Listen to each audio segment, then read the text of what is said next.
안녕하세요. 암 전문의 김자영 원장입니다. 우리 지난 시간에 무엇이 암세포의 성장을 키울 수 있나 소화기계 1편으로 음식이 빨리 지나가는 통로인 구강, 인도, 식도에 관련해서 이야기했고요. 자, 오늘은 이제 음식이 좀 오랫동안 장시간 머물게 되는 소화기계 기관에서 실제로 암세포의 성장을 촉진하는 것들이 무엇이 있나 이야기해 보려고 합니다. 그래서 오늘 위에 대해서 이야기를 할 건데요. 여러분 위나 이제 소장이나 대장은 자 우리의 음식물이 이제 들어가서 이제 장시간 머무는 곳이잖아요. 그럼 실제로 위에서는 어느 정도 음식물이 머물게 되냐면 기본적으로는 최소 2 시간, 2 시간에서 3 시간, 많게는 뭐 6 시간 정도까지 머물다가 이제 이곳에서 마치 이제 반죽하듯이 음식을 잘게 부수고 죽처럼 만든 다음에 이제 아래 소장으로 내보내죠. 그런데 우리가 참 기억을 해야 될 게 이 위라는 공간에서 2 시간, 최소 2 시간 이상은 음식물이 머물러 있게 된다고 그랬잖아요. 그러기 때문에 이 위 내부를 감싸고 있는 이 상피세포는 우리가 먹는 음식물하고 매일매일 오랜 시간 동안 이렇게 닿게 되는 곳이겠죠. 그래서 그 음식물의 영향을 받을 수밖에 없는 게 위입니다. 자, 그리고 소장과 대장이 있는데 여러분 이 소장 같은 경우는 길이가 5m에 가까워요. 그래서 이 5m 이 길이 동안 자, 이곳을 소화 중이거나 소화된 음식물이 지나가면서 우리 몸으로 실제로 흡수되는 곳이기 때문에 소장은 어떤 특징이 있냐면 음식물이 실제로 이 안에 많이 머물러 있지 않아요. 정말 빠르게 운동을 하면서 지나가면서 우리 몸으로 흡수되는 곳이다. 그다음에 이제 대장이 있는데 대장은 여러분 이제 우리가 소화가 거의 다 되고 우리가 밖으로 이제 배출하기 위한 음식물들을 결국 마지막에 한 번 더 거르는 곳이 대장이라고 생각하시면 되거든요. 그래서 대장은 한 1m에서 1.5m 정도 길이가 되는데 이곳에서는 그래서 자, 소장처럼 빠르게 음식물이 지나가고 흡수되는 곳이 아니라 자, 위보다도 오히려 더 오랜 시간 동안 6시간 이상, 12시간 이상 자, 남은 음식물이 머물렀다가 대변으로 내보내기 직전까지 만들어주는 곳이죠. 그래서 실제로 이곳도 오랜 시간 음식물이 장벽하고 머무르는 그런 기관입니다. 자, 제가 왜 시간과 머무르는 거에 대한 이야기를 자꾸 강조하냐면요. 위암하고 대장암이 여러분 우리나라 암 발병률에서 1 위와 3 위예요. 그러니까 갑상선암을 제외하고 1 위가 위암이고 대장암이 3위 발병률입니다. 그런데 자, 이 1 위와 3 위의 발병률 차이가 그렇게 크지 않아요. 무슨 말이냐면 위암이나 대장암이나 실제로 정말로 많이 발병하는 암 중에 암이란 뜻이죠. 그러니까 음식물이 어떤 공간 안에 오래 머물면서 접촉을 하게 되면 그 부위의 기관을 뭔가 굉장히 많이 자극을 하게 되고 그게 암성 변성을 많이 일으킨다는 의미이기도 합니다. 이 암 발병률을 보면요. 그래서 이제 위암하고 이제 대장암에 관련해서 우리가 위나 대장에 관련해서 잘 이해하고 가는 게 참 중요한데요. 오늘 이제 위를 이야기를 해보면 자, 위암 같은 경우는 우리나라에서 어떤 특징이 있냐면 자, 우리나라에서 장기간 발병률 1 위가 이제 위암이라고 그랬잖아요. 갑상선암 제외하고 말씀드립니다. 자, 물론 근래에는 이제 폐암이 조금 더 앞서기 시작하긴 했는데 그래도 아주 오랜 기간 위암이 발병률 1 위였어요. 그런데 여러분 우리 생각해 보면은 암이라는 거는 항상 이런 이야기 하잖아요. 우리가 서구식 음식을 먹으면서 우리가 서구식 라이프 스타일을 가지면서 여러 가지 암이 발병하고 있다. 이렇게 이야기들을 많이 하잖아요. 그런데 위암은 특이하게 반대예요. 자, 우리나라에서는 발병률 1 위이지만 서구에서는 10위권 바뀐 경우가 많아요. 미국 같은 경우도 위암이 10위권 바뀌고 유럽 같은 경우도 대부분 10위권 바뀝니다. 위암 같은 경우는. 그러면은 자, 우리나라에만 이렇게 많이 발병을 하냐? 자, 일본도 중국도 발병률 1 위가 위암이에요. 그리고 우리나라, 일본, 중국이 전 세계에서 위암 발병률을 많이 발생시키는 나라 10만 명당 발생률을 봤을 때 1 위에서 5위 안에 우리나라, 일본, 중국이 다 들어가 있습니다.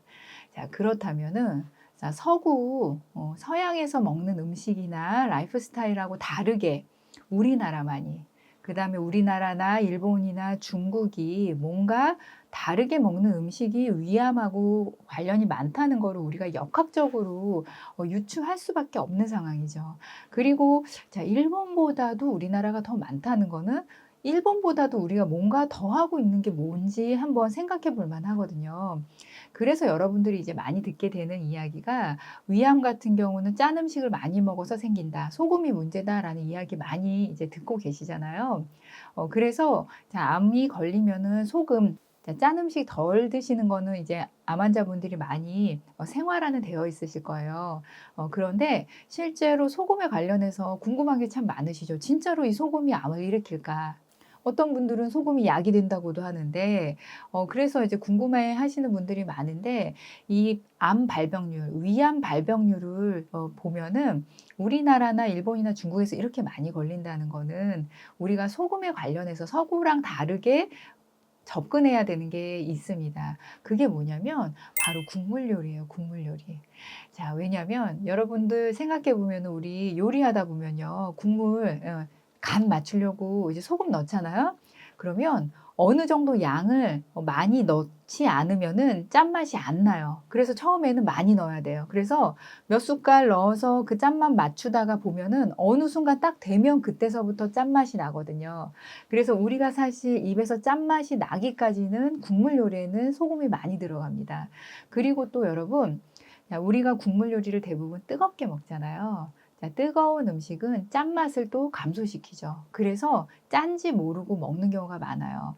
그래서 국이 식은 다음에 먹게 되면 이렇게 짠 국물을 내가 먹었나 싶거든요. 자, 단 거는 반대죠. 아이스크림 같은 경우는 차갑기 때문에 단맛이 감소되는데 자, 짠 거는 뜨거우면 뜨거울수록 짠맛이 감소되게 돼 있어요. 그래서 우리나라에서 정말로 많이 먹고 있는 거, 소금을 많이 섭취하는지도 모르면서 많이 먹고 있는 게 이 뜨거운 국물 요리입니다.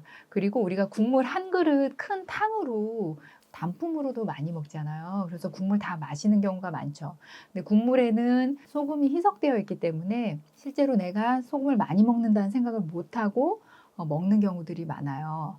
자, 그런데 자, 역학적으로는 이렇게 유추할 수밖에 없는데 실은 소금이 그럼 발암물질이냐? 소금이 발암물질로 규정되진 않았어요. 소금을 많이 먹는다고 해서 우리가 암이 걸린다 이렇게 규정이 되진 않았거든요. 그런데 역학적인 결과들을 보면은 이것 말고는 다른 걸 생각하기가 사실 어려운 상황입니다. 그래서 우리나라에서 2017년도에 어떤 연구가 있었냐면요. 자, 서울대 강남센터에서 약 600명의 성인을 대상으로 이분들이 암이 걸린 분들이 아니라요. 그냥 일반적으로 건강검진 받는 이런 성인을 대상으로요. 하루 24시간 소변을 모아서 그 소변에 나온 나트륨량 그거를 조사했대요. 그래서 우리가 이제 만약에 몸에서 소금을 많이 먹었으면은 소변으로 많이 내보낼 거 아니에요. 그래서 소변에서 나오는 나트륨량을 가지고 이분들이 소금을 얼마나 먹고 있는지를 구분 지을 수 있을 거 아니에요. 소변에 나온 나트륨량을 자, 정상, 그러니까 정상 이하로 나온 분, 그 다음에 조금 많이 나온 분, 그 다음에 굉장히 많이 나온 분, 이렇게 세 가지 군으로 나눈 다음에 이분들을 실제로 위내시경을 시행을 하고, 자, 이 소금량하고 위내시경에서의 양상하고 무슨 관계가 있나, 이거를 조사를 해봤더니요.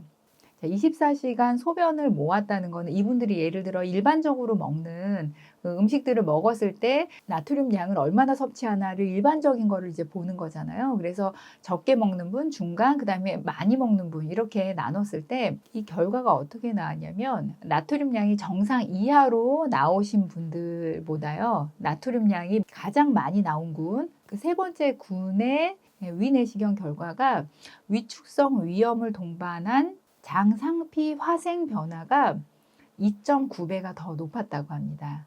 위축성 위염을 동반한 장상피 화생이라는 거는 위염이 있는데 거기에 장상피가 화생 변화가 있다는 거는 정상상피의 모양이 아니란 뜻이에요. 그래서 이거는 나중에 암으로 발전될 가능성이 있는 모양이거든요. 이런 경우에는 그래서 1년에 한 번씩 위내시경을 추적 관찰하는 거를 이제 제시하고 있는데요. 암으로 갈 가능성이 있는 그런 변화가 소금을 많이 섭취한 군에서 2.9배 더 높았다고 그 결과가 나와서 2017년도에 이제 논문지에 실린 우리나라 단일 데이터가 있습니다.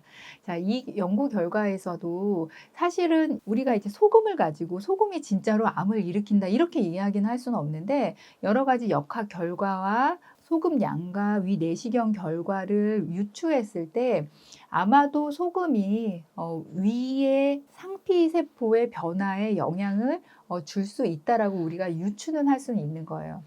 그게 또 이유가 아마도 위라는 이 공간 안에 우리가 이제 소금을 다량, 뭐 국물이나 이런 걸 다량 먹으면 위는 수분을 흡수하는 기관이 아니에요. 이곳에 담아두고서는 이곳 안에서 음식물을 계속 분쇄하는 기관이거든요. 그래서 이 짠소금이 위 안에서 계속해서 위 벽하고 접촉하고 있다가 이제 소장 쪽으로 내려가는 거기 때문에 그러면서 뭔가 위 벽의 변화를 줄 수 있다라고 우리가 유추할 수 있는 거죠. 자, 그러면 소금 하나만 가지고 우리가 짠 것만 먹은 거 가지고 위암이 발생되고 그럴 수 있느냐?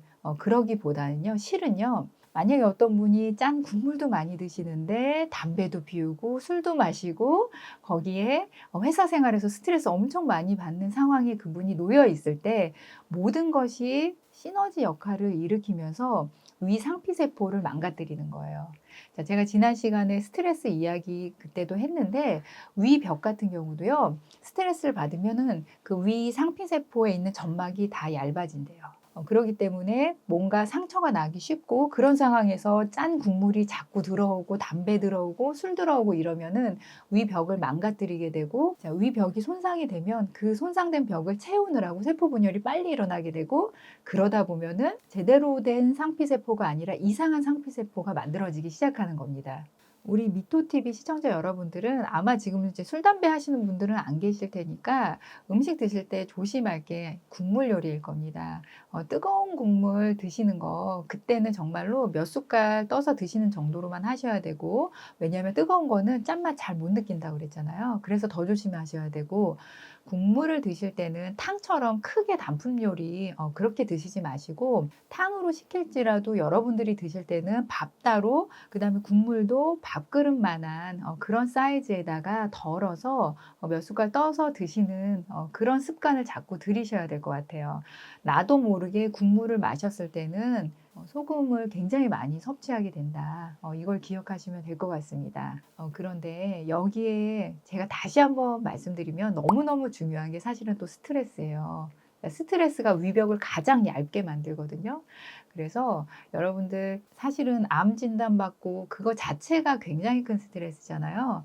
그래서 스트레스 완화하는 연습도 앞으로도 계속 많이 하셔야 됩니다. 스트레스 관련해서도 제가 앞으로도 방송 많이 할게요. 그러면 오늘 위에 관련해서 이야기를 했고요. 위보다도 더 장시간 음식물과 음식물 찌꺼기가 머무는 공간, 대장 너무 중요하겠죠. 그래서 대장 다음 시간에 이어가겠습니다. 자, 우리 건강한 음식 먹고요. 암 치료 같이 성공합시다. 암 치유할 수 있습니다. 화이팅!